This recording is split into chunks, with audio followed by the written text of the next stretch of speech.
de tus evidencias. Oh Señor Dios, haznos como las olas del mar, como las flores de un jardín, unidos y armonizados por los dones de tu amor. Oh Señor, ensancha los pechos mediante los signos de tu unidad y haz a toda la humanidad como estrellas brillando desde la misma altura de gloria, como frutos perfectos que crecen en tu árbol de vida. Verdaderamente tú eres el poderoso, el autosuficiente, el donador, el clemente, el perdonador, el omnisciente, el único creador.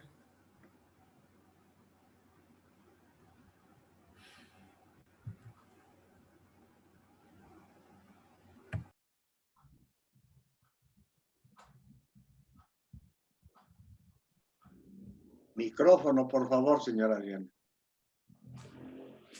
Perdón. Tú me ves, oh mi Señor, con el rostro vuelto hacia el cielo de tu munificencia y el océano de tu favor, separado de todo excepto de ti. Te pido por los resplandores del sol de tu revelación en el Sinaí, por los fulgores del astro de tu gracia, que brilla desde el horizonte de tu nombre, quien siempre perdona, que me otorgues tu perdón y tengas compasión de mí. Decreta entonces para mí con tu pluma de gloria aquello que me exalte por medio de tu nombre en el mundo de tu. Ayúdame, oh mi Señor, a dirigirme hacia ti. Todo. Salió bien. Los poderes de la tierra no han podido debilitar, ni el dominio de las naciones ha podido apartar de ti. Los cuales, avanzando hacia ti, han dicho: Dios es nuestro Señor, el Señor de todos los que están en el cielo y todos los que están en la tierra.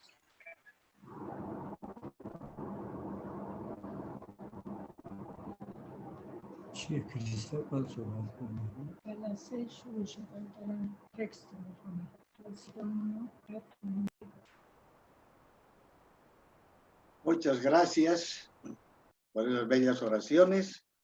Con esa inspiración espiritual, vamos a darle paso a la señora Cristal Baker de Choay para que nos deleite espiritualmente con esa hermosa historia de Dorothy Baker. Adelante, señora Cristal, por favor.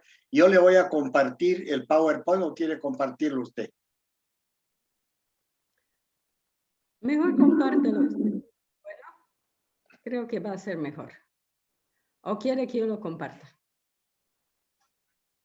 Supongo que yo debo aprender también. Lo intentaré. Si no me va bien, lo cambiamos. Perfecto, con todo gusto. Adelante. Muy bien. Buenas noches.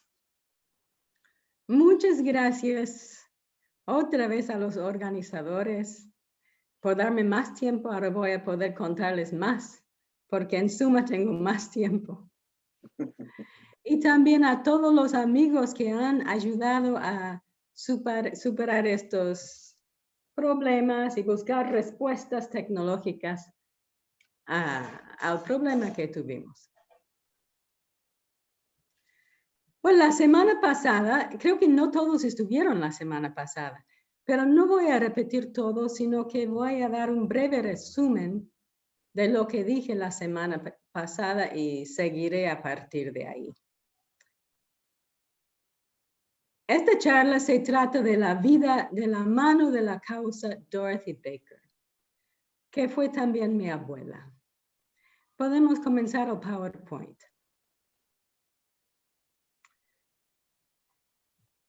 Ella, bueno, la semana pasada hablamos más de su infancia, de su juventud, de su matrimonio y un poco de su vida como madre de hijos chicos.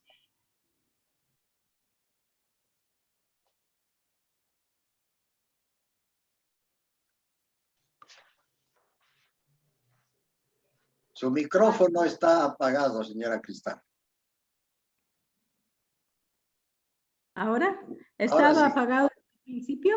No, no, no. Este último momento nomás. ¿Usted va a compartir?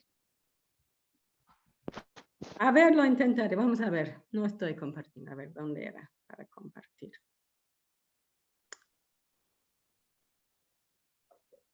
Aquí está. Dice, el anfitrión inhabilitó la función de compartir las pantallas de los participantes. Ese mensaje me salió. Entonces, Sí, usted comparte nomás. yo le apoyo Ahí con es. eso. Muy bien. La siguiente, por favor. Aquí vemos a Dorothy Baker con su hermano.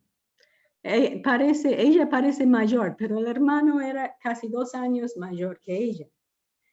En esta foto, yo creo que ella debe tener 13 o 14 años, cerca de la edad que tenía cuando conoció a Abdu'l-Bahá. Su abuela, Mamá Beecher, la llevó a conocer a Abdu'l-Bahá cuando él fue a la ciudad de Nueva York. Y cuando llegaron a la reunión, Abdu'l-Bahá indicó que ella se sentara a su lado, en un banquito al lado de él.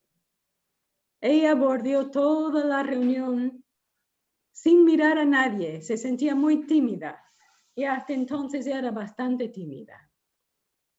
Pero más con un grupo de personas, casi todos adultos, desconocidos, y alguien a quien su abuela daba mucha importancia. Pero ella fue y se sentó al lado de Abdu'l-Bahá sin mirarlo. Más bien miraba un poco para el otro lado. Pero a medida que fue hablando Abdu'l-Bahá, ella se fue olvidando de su timidez y fue quedando completamente cautivada por las palabras y la presencia de Abdu'l-Bahá. Unos días después, ella escribió una carta a Abdu'l-Bahá y le pidió que le permitiera dedicar su vida a él y a la causa de Baha'u'lláh. Podemos seguir a la siguiente vista. Esta es la abuela que le llevó, Mamá Beecher. La siguiente. Dorothy recibió respuesta de Abdu'l-Bahá. Queridísima niña, tu meta es grande y Dios es todo misericordioso. Mi esperanza es esta, que logres tu deseo. Le dio esperanza, pero quedó claro que dependía de ella. También Abdu'l-Bahá pidió a la abuela que la educara por él. Le dijo, tu nieta es mi propia hija. Entrénela por mí o edúquela por mí. Y la mamá Beecher, la abuela, se esforzó durante el resto de su vida por lograrlo. Vamos a la siguiente vista.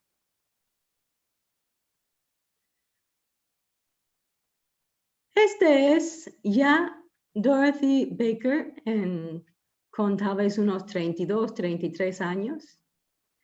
Cuando ya vivía en Ohio, ya tenía 4 hijos, 2 del matrimonio anterior de su esposo Frank, que la querían muchísimo y ella las recibió como suyos. Y 2 que nacieron del matrimonio de ella con Frank, que fueron mi padre y mi tía, Bill y Louise. Ahora, aunque ella había dado algunas clases en las escuelas de verano, pero eran todos bahá'ís y todavía no tenía ninguna experiencia enseñando la fe a personas que no conocían la fe. Después de que falleció la madre Beecher, un mes después, la mamá Beecher, ella tuvo una gran oportunidad. Una oportunidad proporcionada por su esposo, por Frank.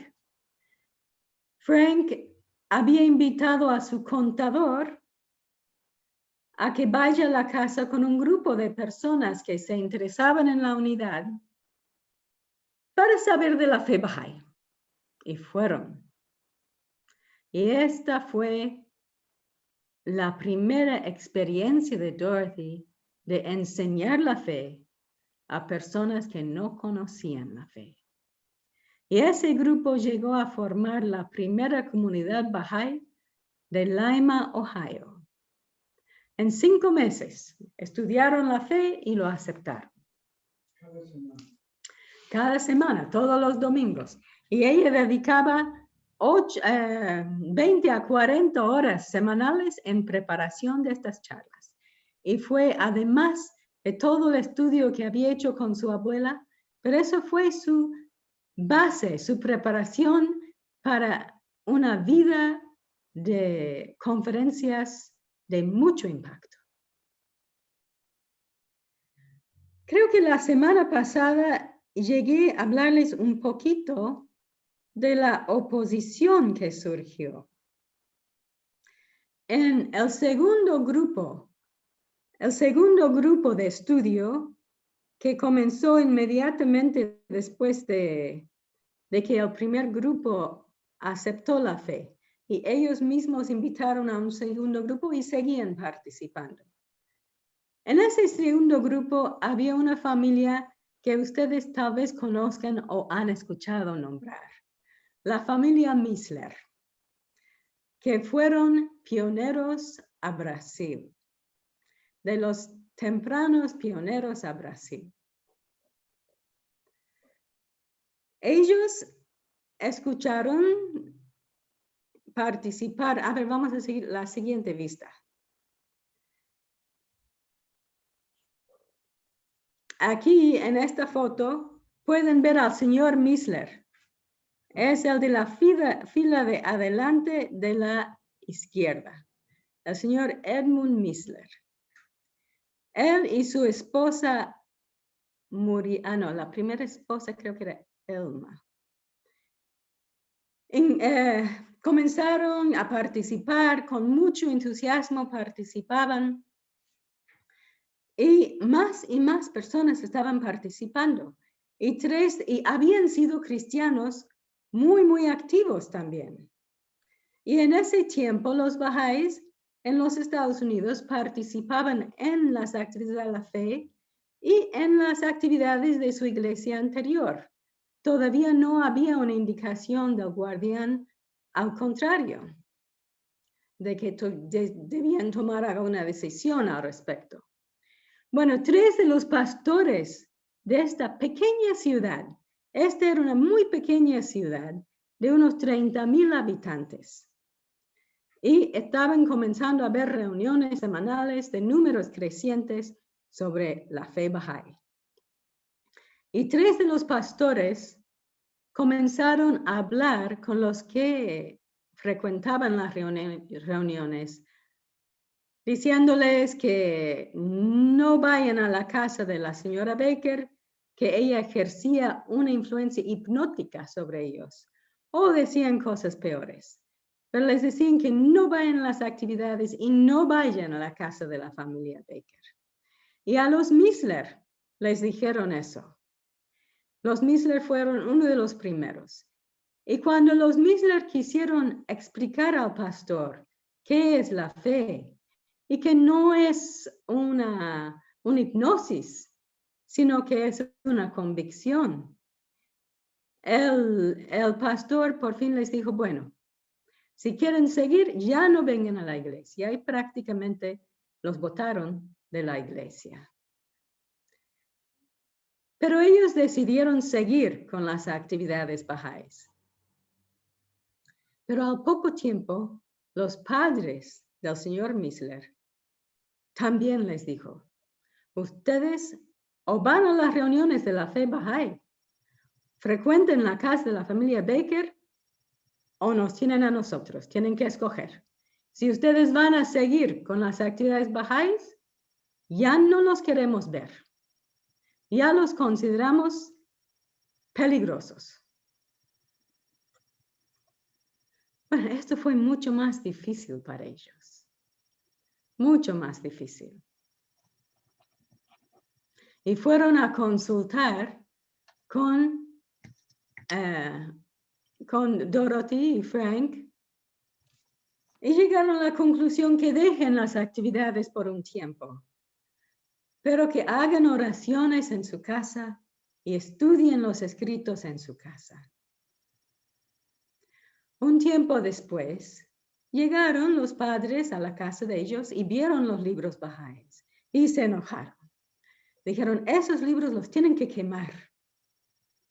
De ninguna manera no pueden tenerlos en su casa y los tienen que quemar. Bueno, los Missler quisieron otra vez explicar a los padres, pero los padres no querían oírlo. Y ellos dijeron que no podemos negar lo que somos. Somos su familia y somos Bahá'ís. Aceptamos la causa de Baha'u'lláh. Y decidieron volver a las actividades y volvieron. Con el tiempo los padres se volvieron a acercar a ellos, pero fue muy, muy doloroso para ellos ese rechazo de sus padres.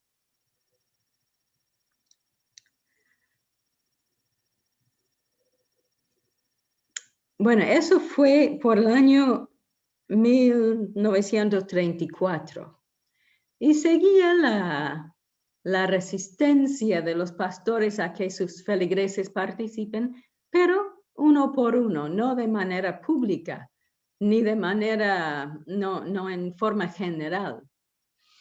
Hasta que un día, un domingo, 3 años después, en 1937, 3 pastores, el mismo día domingo, hablaron en la iglesia en contra de la fe Bahá'í. Y amonestaron a sus feligreses de que era diabólico, era peligroso, la influencia de la familia Baker era muy peligrosa y que no frecuenten esas actividades. Por supuesto, algunos dejaron, pero otros se volvieron mucho más convencidos porque fueron desafiados en su fe. Y otros se interesaron más, llegaron nuevos. Ellos siguieron con sus actividades hasta que, bueno, siguieron nomás con sus actividades, pero llegó un momento en que ya no los pastores, pero entre la gente, ustedes saben cómo a veces son la gente que les gusta hablar mal, ¿no? Les gusta tejer las cosas y hacerlas peor. Entonces ellos comenzaron a hablar de que nadie debía comprar pan de la panadería de mi abuelo. Él tenía una panadería grande, una de las 2 panaderías grandes de esa pequeña ciudad. Y dijeron que no tienen que comprar su pan, ni mucho menos consumirlo. Que comer ese pan, quién sabe qué les iba a pasar. Y bueno, hablaban del pan de la panadería. Aquí pueden ver a mi abuelo en la foto. Es de la fila de adelante a la derecha. Es, digamos, el más gordito.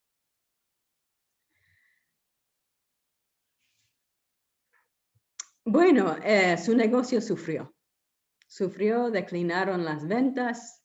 Y ahí mi abuela decidió que había que hacer algo, que esto No era cuestión de solo seguir adelante con las actividades, sino que había que hacer algo para solucionarlo. Y ella decidió hacer programas radiales. El hombre de la fila de atrás, a mano izquierda, era radialista. Y él le consiguió tiempo en la radio en el mejor horario, gratuito. Y ella consiguió programas de radio e involucró a la comunidad, les enseñó locución. Habían varios en la comunidad que leían esos guiones en la radio. Y fue otro aprendizaje de la fe y otro compromiso estar hablando de la fe en radio. Bueno, esa radio se escuchaba no solo en la ciudad de Lima, Ohio, sino que en los pueblos alrededor. Y la oposición era todavía en la ciudad nomás, en esa pequeña ciudad. Pero no había llegado a los pueblos alrededor. Y comenzaron a interesarse personas de los pueblos alrededor y a llegar a las reuniones. Y tuvieron que sacar una pared en su casa, una pared que dividía la sala del comedor para tener un salón más grande para recibir a los que querían participar en las reuniones de los domingos. Y entonces creció la fe.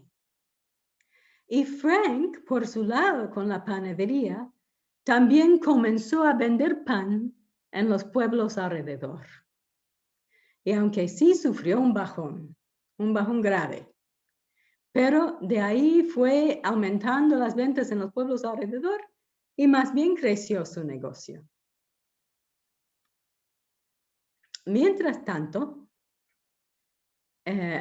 Dorothy, que es la segunda de la izquierda en la fila de atrás. Dorothy había sido elegido a la Asamblea Nacional. Podemos seguir a la siguiente vista. No, este es Frank. Después les quiero contar de Frank. Está bien, lo dejamos ahí. Pero ella fue elegido a la Asamblea Nacional y tenía algunos gastos para ir a las reuniones de la Asamblea Nacional. Había recibido una pequeña herencia y su idea era que con esa herencia ella quería ir de peregrinaje. Había pedido permiso de peregrinaje por segunda vez. La primera vez ella de muy joven pidió permiso de Abdu'l-Bahá, pero Abdu'l-Bahá ya era el último año de la vida de Abdu'l-Bahá y no estaba recibiendo peregrinos. Entonces ella de nuevo pidió al guardián y fue aceptada. Pero pasaron los meses, era para varios meses después, y ella vio que no. Frank necesitaba ese dinero para el negocio, para poder sacarlo adelante. Y escribió al guardián, explicando la situación y diciéndole que ella tenía fondos o para cubrir sus gastos de viajar a las reuniones de asamblea o para ir de peregrinaje, pero no para los dos. Y además debía dar gran parte de su herencia para sacar adelante el negocio. El guardián le respondió y le dijo que por supuesto que postergue su peregrinaje. Y ella dio ese dinero para el negocio, para sacar adelante la panadería. Y salió adelante. Frank siempre, aquí lo ven a Frank. Él era creo que 9 años mayor que ella. Y él siempre la apoyó. Él fue el que trajo el primer grupo de esos bahá'ís en Lima. Y él fue quien la animaba a que prepare las clases y que vengan más gente. Y él fue que dijo, tenemos que sacar esta pared para que entren más personas. Y él fue que pagaba todos sus gastos de viajes a la Asamblea Nacional y más adelante muchos más viajes. Él siempre la apoyó. En un tiempo, una vez él dijo, bueno, se cuenta de que él dijo a ella, no queremos que des solamente tus canas a la fe. Queremos que des también tus años cuando tienes más energía. Y la apoyó siempre.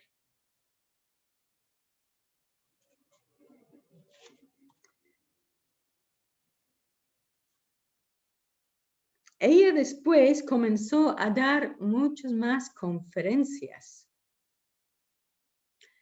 Tal vez hubo un aumento considerable. Cuando comenzó a dar conferencias, podemos seguir la siguiente diapositiva. Este es los miembros de la Asamblea Nacional en los Estados Unidos cuando ella era miembro. Ella es la mujer más joven en la foto. Y la otra mujer es Amelia Collins, que nosotros en Bolivia tenemos una propiedad, un instituto o un centro Bahá'í que lleva su nombre, Amelia Collins. Bueno, el guardián había pedido a la Asamblea Nacional y en una carta aparte específicamente a Dorothy que enseñen en las universidades. Y a Dorothy le escribió que vaya a todas las universidades que pueda en ese año, que era el año 1941. Ella llegó a ir a 90 universidades en diferentes lugares en los Estados Unidos. No todos en ese año, le llevó 2 años. Pero visitó y daba presentaciones, charlas sobre la fe en 90 universidades. En ese tiempo había mucho prejuicio racial en los Estados Unidos y muy explícito. Las universidades eran o para afroamericanos o para blancos, no para los dos juntos. Era separado y nadie lo cuestionaba todavía. Ella iba a los dos y uno de los temas frecuentes de ella en sus charlas a los universitarios era de la unidad racial, ya sea universidad de blancos o universidad de negros. Ella hablaba del tema de unidad racial. Y fue en una universidad para afroamericanos, que también todos los docentes y administrativos eran afroamericanos. Ella habló de ese tema y después de su charla, el decano de la facultad donde estaba hablando, que era un hombre que se notaba que era muy preparado, muy abierto y muy pensante, le dijo, nosotros más que nadie queremos que haya unidad. Nosotros sufrimos de la segregación. Somos nosotros que estamos prohibidos de ir a ciertos restaurantes, de subir en el mismo ómnibus o en la misma parte del ómnibus con los blancos. Pero eso de amar a todos los blancos, yo no sé. Tenemos que amar a los del Ku Klux Klan, los que enseñan a odiar, los que han matado a tantas personas, negros y blancos. Y Dorothy le respondió, le dijo, sí, tenemos que amar a todos.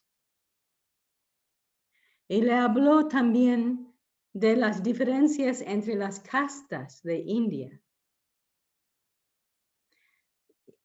Y supongo que para ellos era un poco más fácil para ellos ver la importancia de unir las castas y amarse entre las castas que entre las razas que estaban sufriendo tanto conflicto en los Estados Unidos. Y ella explicó en una familia, si un hijo se está portando mal, si un hijo no entiende nuestro amor, si un hijo odia a alguien, igual lo amamos. Y estos son hijos de Dios, sea quien sea, son hijos de Dios.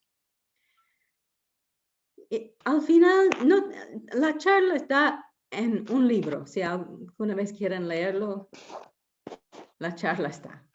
Pero al final de la charla, este hombre dijo, a esta religión vale la pena estudiarla.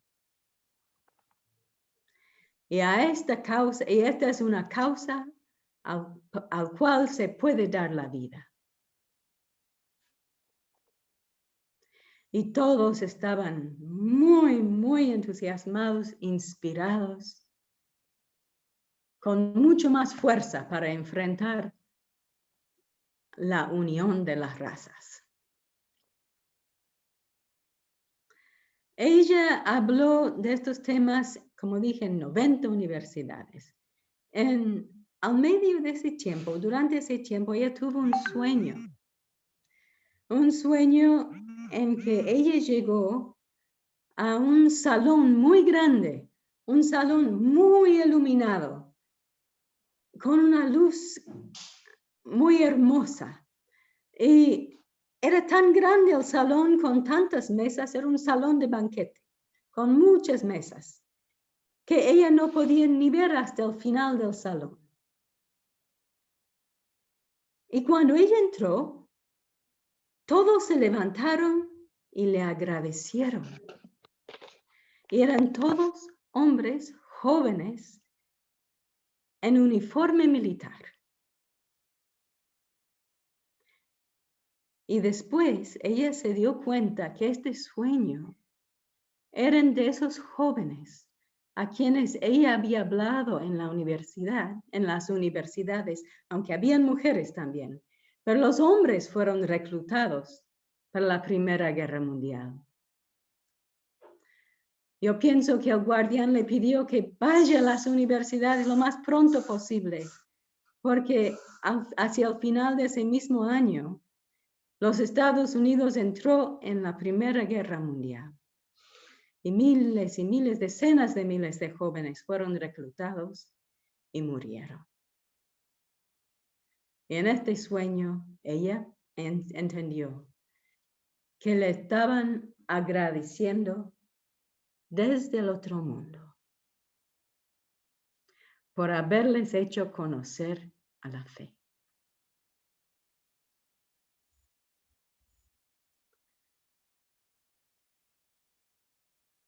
Bueno, ella seguía con sus viajes, con sus reuniones de la asamblea y casi siempre comenzaba sus conferencias, sus charlas con una oración.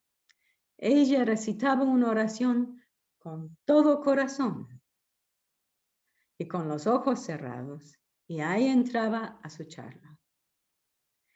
Y una amiga con quien se alojaba muchas veces cuando iba a las reuniones de Asamblea Nacional, contó que ella se levantaba al amanecer para tener tiempo para hacer oraciones. Primero unas oraciones para prepararse, para hacer su oración larga obligatoria. Y luego la tabla de Ahmad 9 veces. Requería mucho tiempo. Pero ella lo hacía siempre antes de las reuniones de Asamblea Nacional.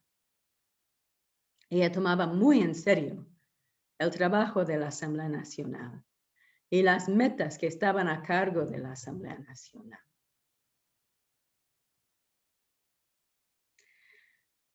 Quisiera contarles algunas otras historias sobre ella y con oración. Una es de su hijo Bill, mi papá, cuando era pequeño. Era un niño pequeño todavía. Ella todavía no había entrado mucho en el campo de enseñanza, pero enseñaba a sus hijos. Enseñó la fe a sus 4 hijos. Y los 4 amaron a la fe y fueron bahá'ís toda su vida. Bueno, cuando Bill era pequeño, ella se sentó para entonces sus 2 hijos pequeños y ella para hacer oraciones. Pero Bill no estaba muy concentrado. Y estaba jugando con unos porotos. Y su mamá le dijo, deje esos porotos y escuche la oración. Y comenzó, y él seguía jugando con los porotos. Comenzó a meter un poroto en su nariz. Y ella otra vez dejó la oración y dijo, Bill, no metas porotos en tu nariz. Tal vez no vas a poder respirar y puedes morir. Y comenzó la oración de nuevo. Esta vez ella se concentró y ya no se dio cuenta de nada de sus hijos. Y él seguía y había metido un poroto en su nariz. Y estaba muy alarmado él. Su hermana se dio cuenta, los 2 estaban ahí con los ojos bien abiertos mirándose, pero ninguno se animó a avisarle a la mamá. Bueno, la mamá terminó su oración, abrió sus ojos y lo vio y dijo, ¿qué pasa, Billy? Y él dijo, metí el poroto en mi nariz y voy a morir. Por supuesto, ella pudo sacar el poroto, ¿no? Y no murió. Pero fue una de las lecciones que dio a sus hijos sobre oración. Otra historia, que es de años después, ella había invitado a la señora Hadem, la esposa de la mano de la causa del señor Hadem, a ir a quedarse unos días con ellos e ir a dar charlas sobre la fe en los pueblos alrededor de Laima, que ahora cada uno de ellos tenía un grupo Bahá'í, algunos tenían asamblea local. Entonces fue la señora Hadem. Y ella dijo también que todos los días antes que nadie en la casa se levantaba Dorothy y se le escuchaba haciendo sus oraciones. Y la señora Hadem la recogían, la llevaban a un pueblo y la traían, pero Dorothy no la acompañaba. Y muchas veces en la noche llegaba tarde, llegaba a las 11, 12 de la noche. Y cuando llegaba a la casa de Dorothy y Frank, los encontraba en la mesa conversando entre ellos. Y una vez le dijo a Dorothy, ¿no estás cansada? ¿Te levantas tan temprano? Y Dorothy le dijo, estos son nuestros momentos juntos. Durante el día casi no tenemos momentos para nosotros. Estos son. Bueno, y Dorothy siempre daba mucha importancia a la vida familiar y al tiempo que tenía con su familia. Después les cuento otra anécdota, pero quiero terminar esta. Cuando terminó de visitar a las localidades alrededor, bueno, Dorothy tenía una reunión de asamblea y iba a ir en el auto y la llevó a la señora Hadem porque iba por el mismo camino. En el auto, Dorothy sacó un paquete de cartas, de varias cartas, y le pasó a la señora Hadem. Él le dijo, por favor, lea las cartas en voz alta y anote los comentarios que yo hago después. Y esto me va a ayudar para responder después a estas cartas. Estaban en eso, cuando de repente Dorothy dice, me olvidé. Tengo que hacer oraciones para una amiga que quiere salir de pionera a África. Y está con dificultades, no se le están abriendo las puertas para poder irse de pionera. Entonces la señora Hadem, suponiendo que ella iba a hacer las oraciones, ya que Dorothy estaba manejando, dijo, bueno, ¿qué oraciones quiere que haga? Y Dorothy dijo, no, yo voy a recitar la oración de dificultades 95 veces. Y comenzó a recitar la oración de dificultades. Seguía manejando. Y comenzó a llorar. Se le caían las lágrimas. Y la señora Hadem contó que se sentía un poder muy especial de estas oraciones. Terminó de orar, arrinconó el auto al lado del camino y Dorothy se desmayó. La señora Hadem no sabía qué hacer, estaba muy preocupada. Bajó del auto, abrió la puerta de Dorothy, trataba de despertarla con un poco de aire, pero tardó varios minutos. Y cuando por fin volvió en sí Dorothy, la señora Hadem le dijo, ¿cómo estás? ¿Estás bien? Y Dorothy, radiante, dijo, estoy muy feliz. Y la señora Hadem le preguntó, ¿así siempre haces oraciones? ¿De esta manera? Y Dorothy le respondió, ¿de qué otra forma hay? ¿Hay acaso otra forma de hacer oraciones? Yo no creo que se refería a desmayarse, porque he escuchado muchas historias de las oraciones de Dorothy, no siempre se desmayaba. Es la única historia que yo escuché en que desmayó. Pero yo creo que se refería a la concentración y a la alegría que ella sentía. Pasión y alegría al hacer oraciones.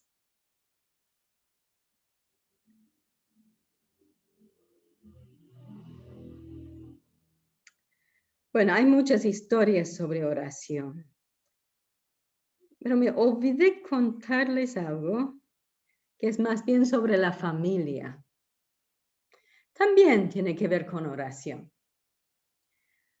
En ese tiempo de la oposición, Dorothy y Frank decidieron mandar a sus hijos a colegios internados. Los dos hijos menores ya estaban en la secundaria, los mayores ya no vivían con ellos, ya tenían su vida independiente. Y decidieron, para que no sufran de la oposición, mandarlos a internados. El hijo, Bill, mi padre, se enfermó, pero se quedó un año, pero volvió a la casa muy, muy enfermo al final de ese año.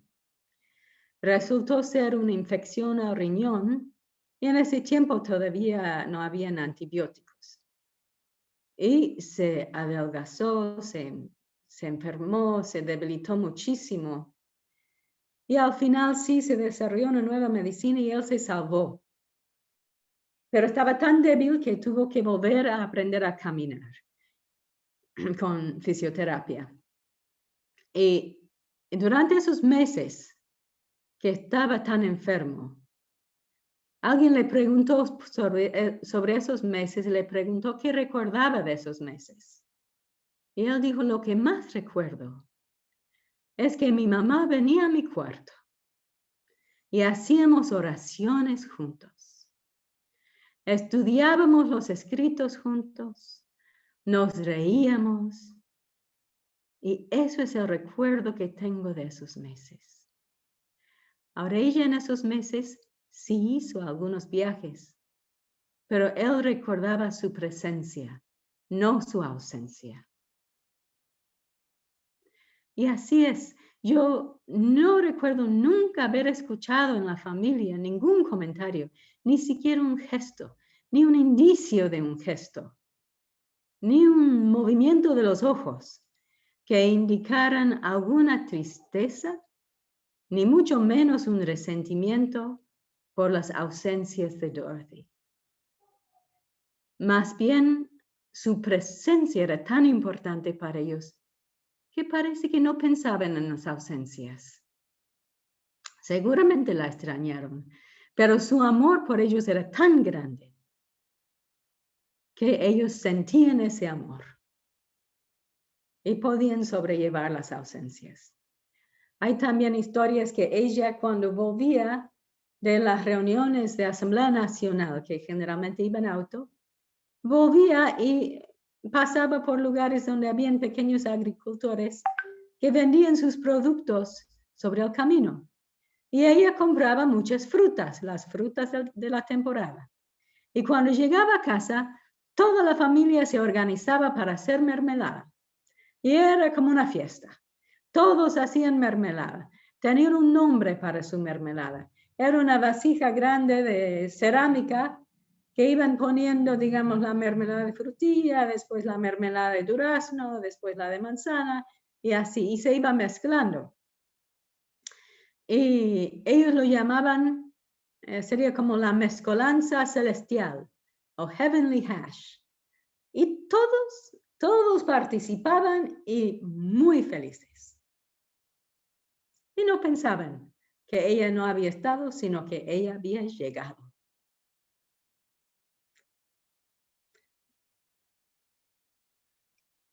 Ella amaba mucho a su familia y sí, a ella le dolía sus ausencias de casa. A ella le dolía.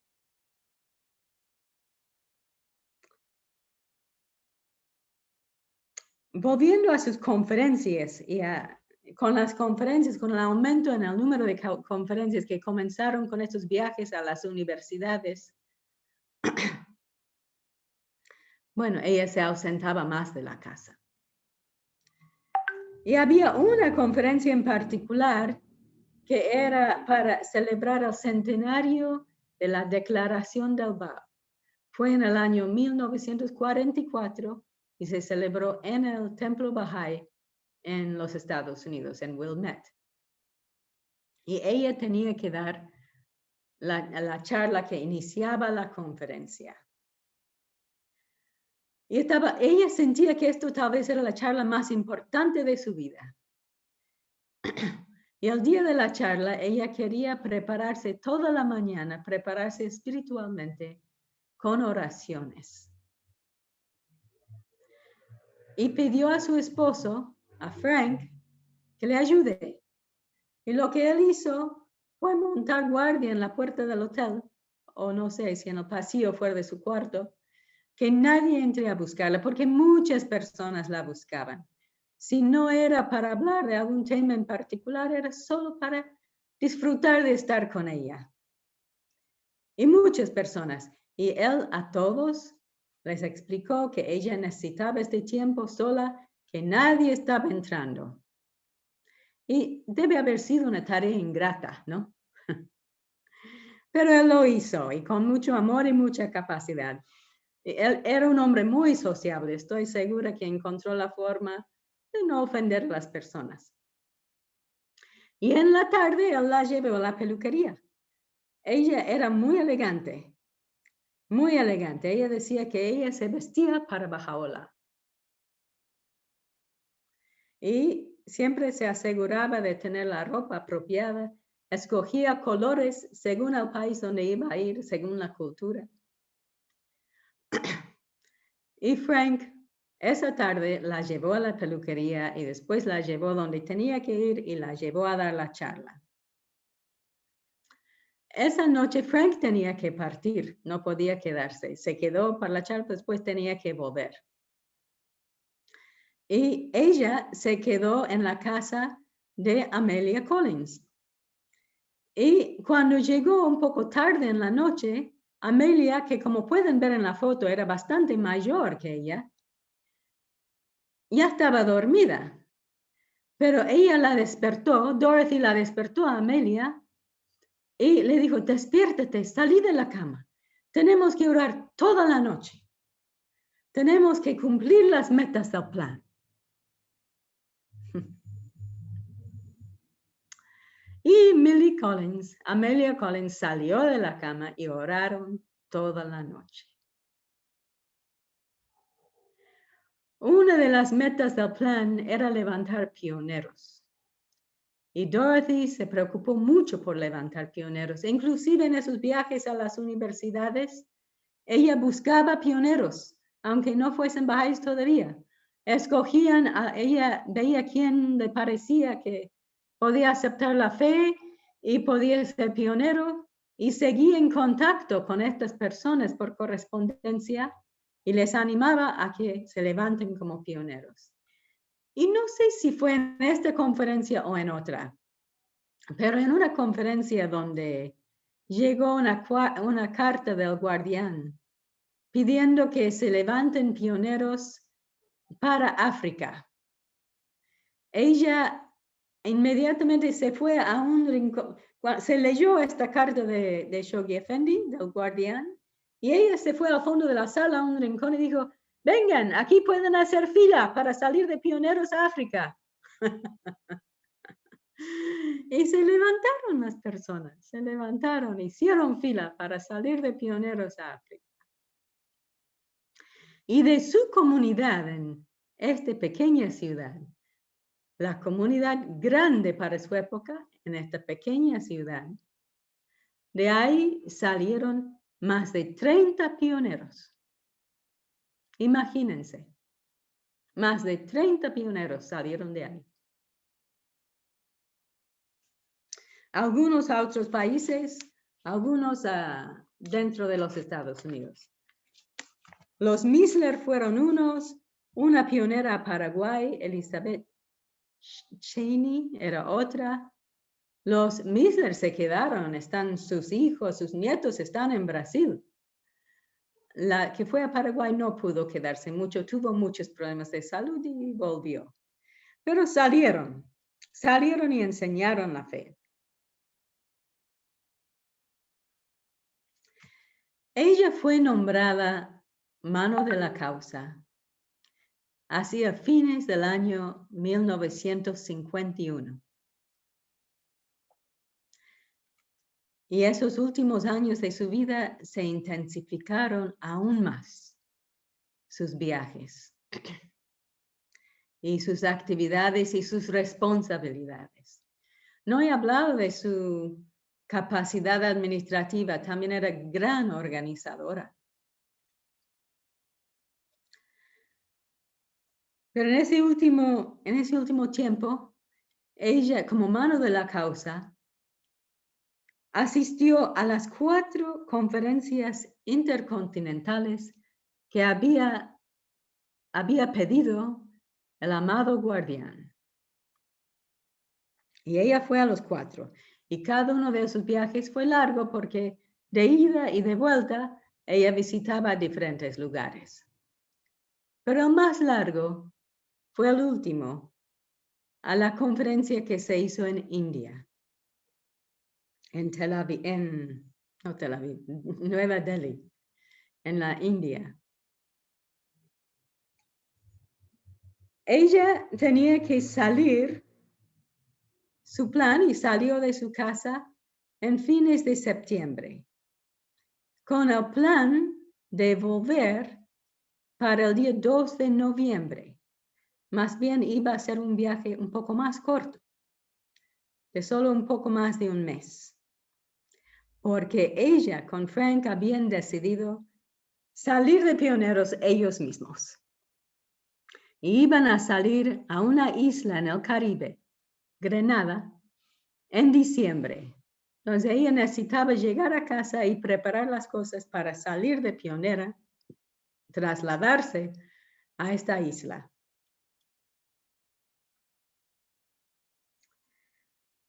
Bueno, terminó ese primer mes en India. Ella lograba visitar a autoridades y a miembros de la realeza de India. India, aunque no tenía un rey, pero tenía princesas y príncipes, tenía cierta realeza tradicional. ¿Podemos seguir la siguiente diapositiva?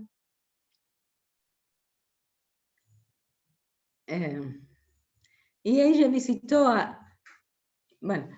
perdón, he salido del orden. Esto es de uno de sus viajes a Sudamérica, son un grupo de Colombia. La siguiente. Este es un grupo de Buenos Aires, en Buenos Aires. Se la ve ahí al medio con los botones, con muchos botones. La siguiente. De los apuntes de Margot Missler en Buenos Aires, ella dio una lección en cómo hablar de la fe. Dijo, no hablen de la fe como si fuese su propia pequeña filosofía personal. Es la salvación de Dios para este día y sin ella el planeta deja de existir. O sea, no tenemos que decir, la fe bahá'í enseña sobre la unidad. No, tenemos que decir, la humanidad necesita la unidad y la fe bahá'í nos enseña cómo lograrlo. No tenemos que decir, nosotros los bahá'ís creemos que hay que superar los prejuicios. No, hay que superar los prejuicios.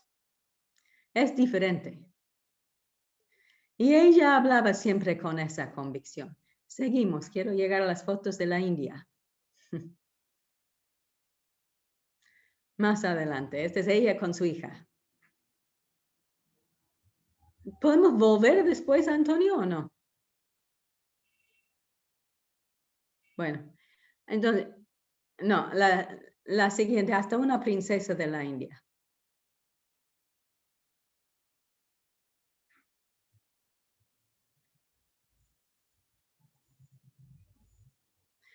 Bueno, ella habló con princesas. En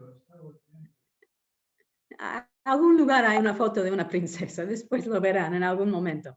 Pero en India visitó a 40 comunidades en las primeras 5 semanas y habló con personalidades, con autoridades, con esta princesa y con otras personas de importancia tradicional en India.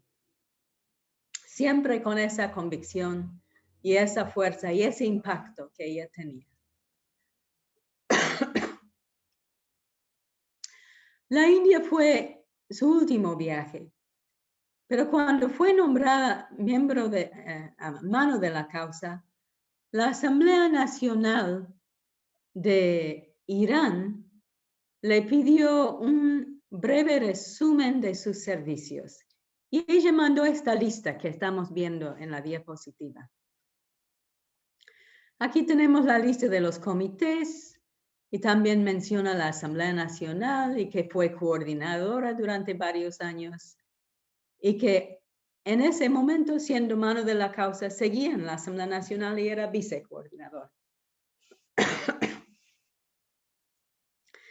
Y menciona que fue de representante de la Asamblea Nacional en varias convenciones y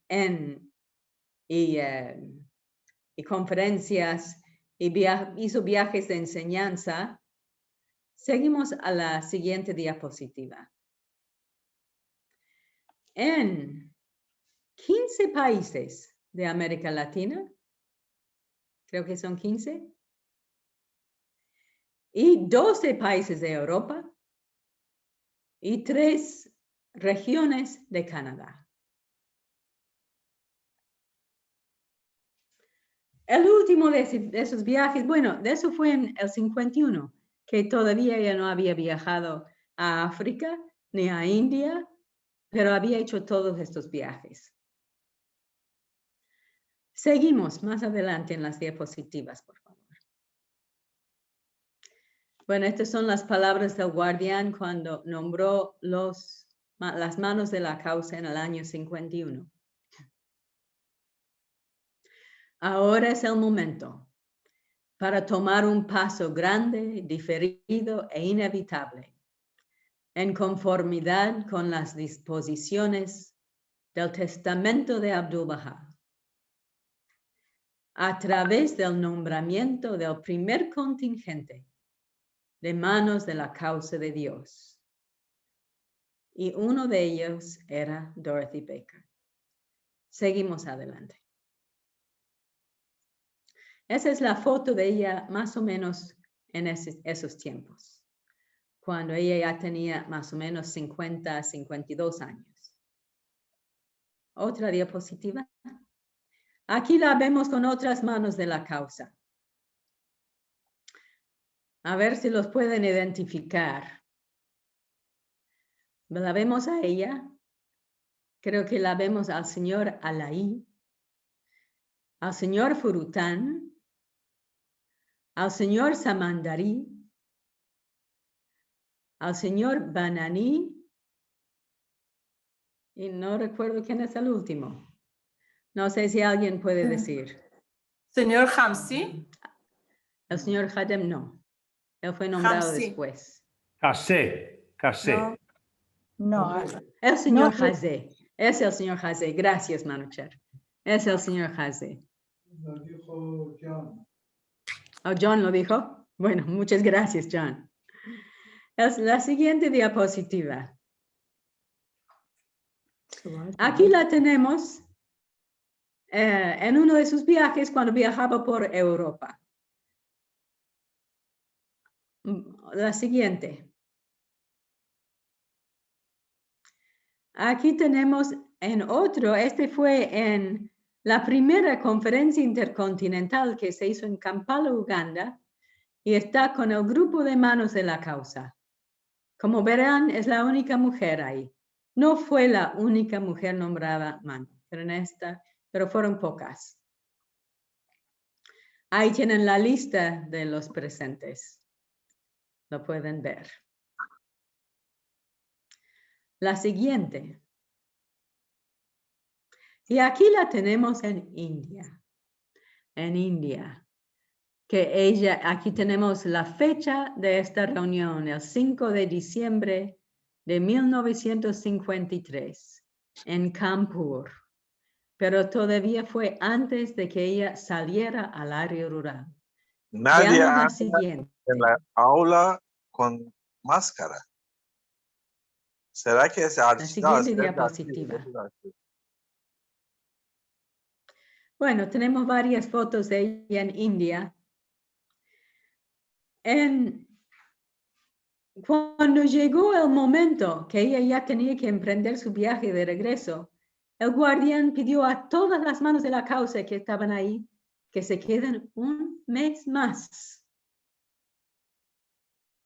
A ella le dolió en el alma porque tenía que avisar a su esposo que posterguen su viaje a la isla. Y lo postergaron. Pensaban ir en diciembre, lo postergaron a mediados de enero. Y ella se quedó. Cuando llegó de nuevo al momento de ya irse, de volver, otra vez el guardián le pidió que se quedara. Y 4 veces el guardián pidió que se quedara. Y al final, ella organizó con su esposo que él iba a ir a la isla. Y que ella iba a ir también, pero que se iban a encontrar ahí. Que ella iba a llegar como 2 días después de él. Pero ya él no la iba a esperar. Que él siguiera adelante y con su suegra, que él también iba a ir. Y la suegra viajaba con baúl. No con maleta, con baúl. y viajaron. Y ella se quedó. En estos últimos tiempos en la India, en las últimas semanas o no sé, días en la India, fue que ella recibió una indicación del guardián que tenía que encontrar dónde en la India se podía hacer enseñanza masiva y que busquen el área rural. Entonces, ella escogió un lugar que habían ido antes los bahá'ís. Y le pidió a Shirin Bowman que la acompañe. Y fueron a este lugar, que era en la zona de Indore. Indore, que después sí fue la región que hubo aceptación masiva de la fe. Y fueron a una localidad rural. Y la señora Shirin Bowman, que después fue consejera y campeona de la enseñanza masiva en India, dijo que en ese viaje ella aprendió cómo enseñar la fe a los hindúes, y especialmente a los hindúes del área rural. Hasta entonces habían aceptado la fe muy pocos hindúes. En India más eran bahá'ís de Irán, o si no, bahá'ís de origen musulmán o zoroastriano, pero muy pocos hindúes. Y nadie del área rural todavía. Entonces fueron a este pueblo y Dorothy les hablaba directamente de Baha'u'lláh. ¿Recuerdan cuando la casa nos dijo que tenemos que hablar directamente de Baha'u'lláh? Bueno, ella lo hizo en el área rural de India en el año 54, en enero del año 54. Y abrazaba a las mujeres de todas las castas. Y dejó un impacto muy grande, muy grande. Después, todo ese pueblo llegó a aceptar la fe. Y el doctor Mohajer escribió al Guardián después, unos años después, muchos años después, y dijo que realmente aprendieron a enseñar la fe en el área rural de India con la visita de Dorothy Baker. Y eso se hizo en sus últimos días en India. Otra anécdota de India es que fueron a un lugar que se llama Baruda, y que era una ciudad pequeña, y ella fue acompañada de tres mujeres jóvenes. Llegaron ahí, no había nadie que los recibiera, no había una comunidad bahá'í ahí. Y ella dijo, bueno, ¿qué vamos a hacer aquí? Vamos a hacer una reunión pública. Y las jóvenes que la acompañaban decían, ¿cómo? Solo tenemos hoy. ¿Cómo vamos a hacer una reunión pública? Y ella dijo, bueno, primero vamos a buscar un local, después vamos a imprimir volantes de invitación y vamos a ir a repartir los volantes. Y así hicieron. Yo creo que muchos de nosotros hemos tenido experiencias, no muy recientes, pero experiencias con repartir volantes a una reunión pública. ¿Y cuántos llegan? ¿Cuántos llegaban? Muy pocos, o en algunos casos, en mi experiencia, nadie. Pero ellos se dedicaron a repartir esos volantes y por seguir repartiendo los volantes, llegaron un poquito tarde al local, unos minutos tarde. Estaba lleno. El local estaba lleno y había gente afuera que no lograban entrar. ¿Por qué? No sé, pero así fue. Y entraron, dieron su conferencia y fue el comienzo del crecimiento de la fe en ese lugar. Llegó el día 8 de enero y Dorothy por fin sí salió de India en un viaje con varias paradas todavía, pero viaje hacia pionerismo, hacia su esposo, hacia la isla en el Caribe. Mientras tanto, ella había escrito a su hija que prepare también un baúl para ella. Y le dijo qué poner, porque ella no iba a llegar a la casa. Y la hija lo hizo, y yo me imagino que su esposo iba con los dos baúles y la suegra, ¿no? Bueno, volvemos. Ella salió de India en un vuelo que primero paró en Pakistán, en Karachi. Al día siguiente dio una charla en Karachi. en que pidió pioneros, porque el guardián estaba pidiendo pioneros, levantar pioneros. Y ella pidió entre el grupo que estaba ahí, que eran los Bahá'ís de Karachi, y también autoridades, que se levanten. Ella no tuvo miedo de hablar de levantar pioneros frente a las autoridades. Fue muy segura y que ellos comprendan también la importancia. Y pidió 9 pioneros que se levanten en ese momento y se comprometan a salir de pioneros. Se levantaron 19. Pidió 9, se levantaron 19. Era así el impacto de ella. El espíritu de ella conmovía los corazones. Bueno, al día siguiente ella partió de Karachi y el vuelo fue primero a Beirut, después en otro avión a Roma, y el día 10 de enero salió de Roma en un vuelo que iba a Londres, en uno de los jets, los primeros jets, uno de los aviones más rápidos y más cómodos de la época. El avión se estalló en el aire. Se estalló y cayó en el mar Mediterráneo. Nadie sobrevivió. Lo único que encontraron de ella fue un paquete de folletos Bahá'ís. Bueno, ese accidente aéreo estaba en todas las noticias, en esa época en radio. Y muchos de los Bahá'ís supieron por la radio. Y su esposo, Frank, que estaba en su auto con la madre de Dorothy y su equipaje, camino al aeropuerto en Miami para seguir viaje a la isla. Que viajó en auto, después tenía que tomar un avión y al final un barco bananero para llegar a la isla.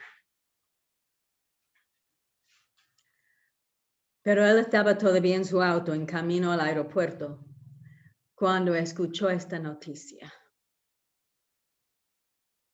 Y él sabía que en ese vuelo estaba Dorothy.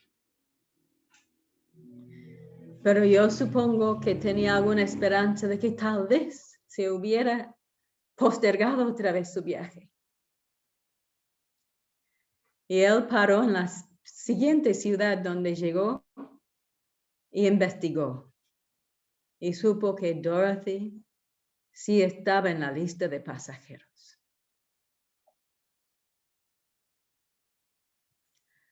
Ahí él dio la vuelta, no fue al aeropuerto, volvió a su casa. Y hizo los arreglos que hay que hacer. Que en este caso incluye un viaje a Italia.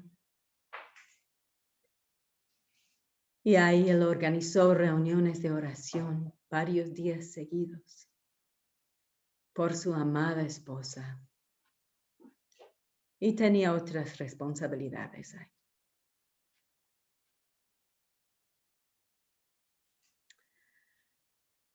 Pero unos meses más tarde, él salió de pionero y fue pionero muchos años en esa isla con su suegra. Hasta que la suegra falleció. No, él falleció antes. Pero logró levantar una comunidad y ahora hay una asamblea nacional en esa isla. Cuando cayó el avión de Dorothy, muchas personas soñaron con ella.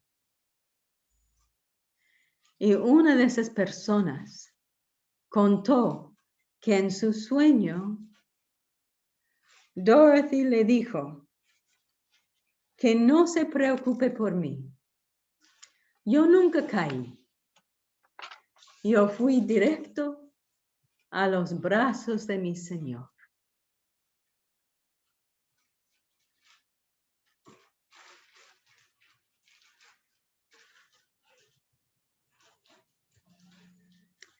Muchas gracias.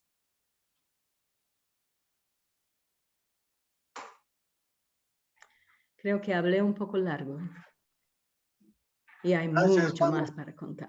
Vamos a abrir los micrófonos, amigos, por favor, para darle un aplauso ¿Querías de hacer algunos agradecimiento. comentarios? Excelente, Gracias. excelente. Gracias, Cristal. Gracias. Bella charla. Bellísima charla, Cristal, bellísima. Bellísima, Muchas de gracias. verdad. Gracias. Precioso. Ahora Gracias, vamos a Muchas dar, gracias amigos, por darnos. Eso está muy amigos queridos, ahora vamos a dar espacio a nuestro amigo Rías Choay para que nos haga un comentario sobre el tema, por favor. Ya que Rías no Adelante, está hablando, Rías. todavía diré algo más. Yo Dios. practiqué la charla esta tarde contándole a mi padre. Y los Dios. dos terminamos llorando. میگم روز برای پدرم یک قسمتی از Él no quiso hablar. Él, دوتاییمون گریه کردیم با هم. ahora es un poco difícil para él recordar las cosas.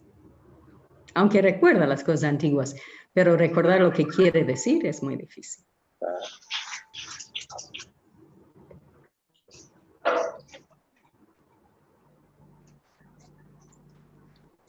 Bueno, bueno, realmente es muy difícil. ¿Qué puede uno comentar después de una presentación tan conmovedora? Muchas gracias.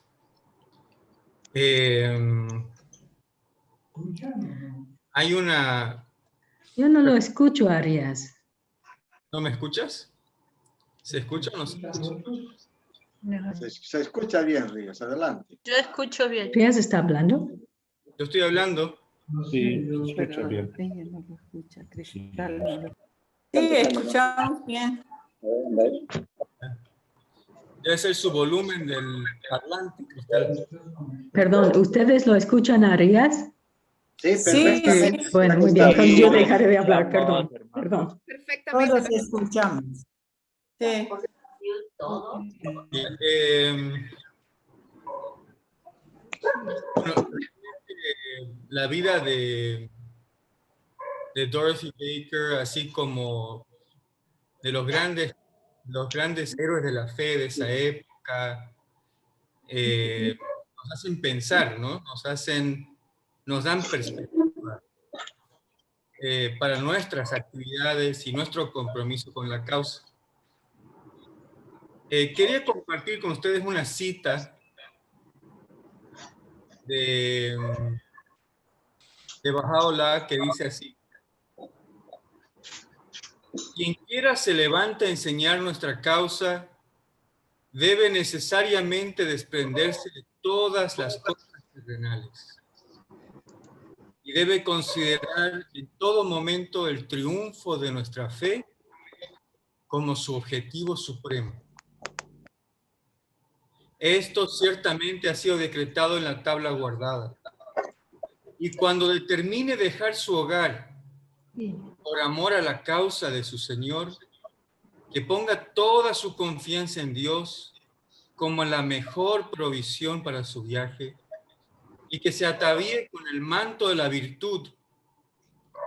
Así ha sido decretado por Dios, el Todopoderoso, el Todo Alabado. Entonces dice,